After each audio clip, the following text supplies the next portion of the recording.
Hi, my name's Juliet and today I'm talking about file backups in Scrivener 3 for Windows. What if you want to make a complete backup of your file rather than individual snapshots? Well, you can use this method, but it may not be necessary. More on that later.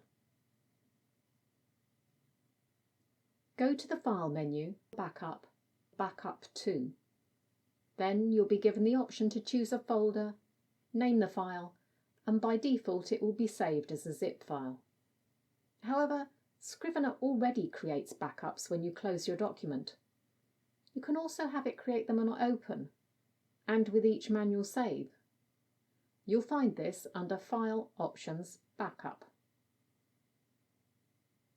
Under Retain Backup Files, you'll see that you can keep them indefinitely, or just the most recent ones, and have them dated.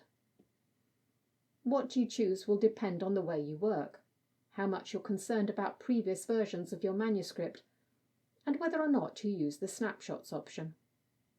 I know from experience that some people keep daily copies of their working files in Microsoft Word and email them to themselves.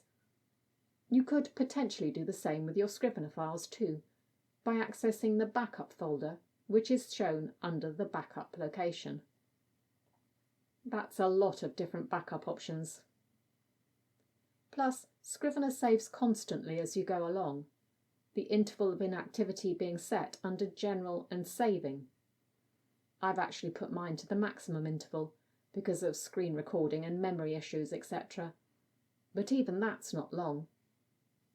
Thanks for watching, and if you've subscribed, I'll see you again next time.